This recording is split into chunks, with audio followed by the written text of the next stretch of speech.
Well, we continue to get some reaction to the State of the Nation address as President Cyril Ramaphosa has identified some key sectors that have to be given priority as drivers for economic stimulation and sustainable employment in the oceans economy. The maritime industry through Operation Phakisa is highly earmarked as the key sector for meaningful job creation across the diverse marine sector, including manufacturing, aquaculture, as well as the oil and gas sector. To tell us more about this is Commander Tsietsi Mokhele, who is the founder and chairperson of Elekhom Global. Thank you very much for coming, sir. It's a pleasure. What was your reaction when the president spoke about government investing in the oceans economy through Operation Phakisa continuing into this financial year?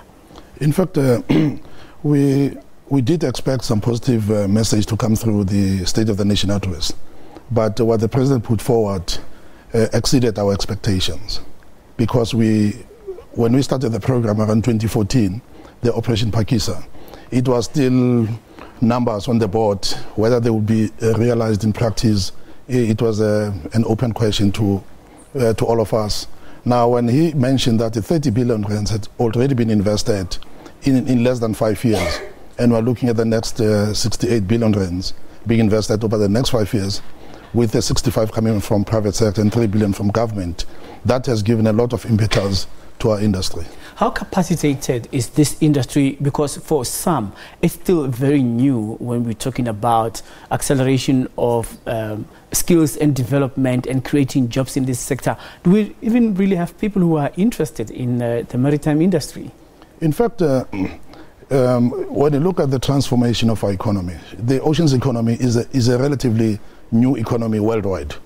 We used to have it purely as maritime, which was shipping, ports and fisheries, with a little bit on the cruise tourism side. But in the last under 10 years now, it has now emerged as a solid sector of a global industry. So all of us in the world are grappling with the issue of bringing forward, attracting and bringing forward the necessary talent, young people, young scientists, young engineers, practitioners, experts, and all of that. So we're battling with the same thing on a global basis. So we're not lagging behind the rest of them.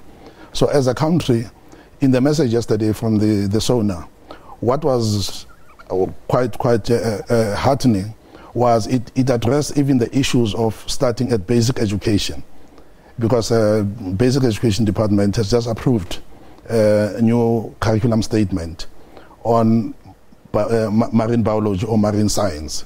So we'll be starting from basic education to attract and to educate, get into the university levels, and the industry is also willing to play their part on the skill side. Yeah, and you know, like, it's very interesting to find out if the students who are inland would know any interest in terms of career guidance on microbiology, and knowing that there are subjects that can actually deliver and direct them to the side of the maritime industry and end up getting jobs there.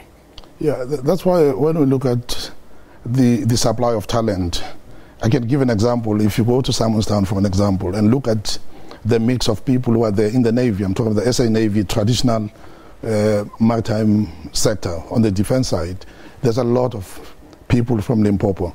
There are marine engineers, there are ship captains who come from as far as the north. But maybe answering the issue differently.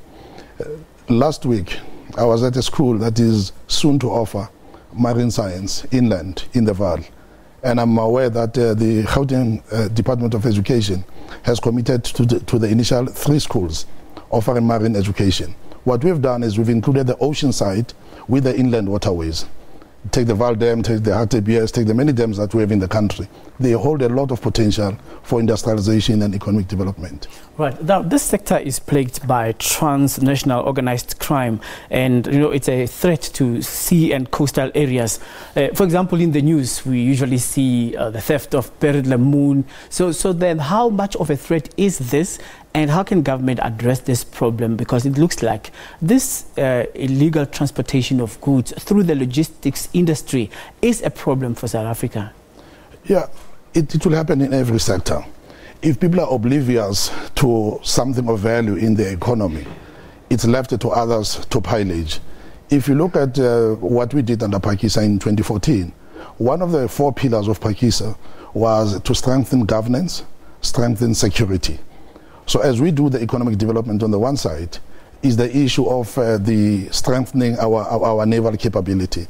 You know that there's a contract that has gone out now, issued by government, to buy new inshore patrol vessels for the SA Navy so that they can be much more effective.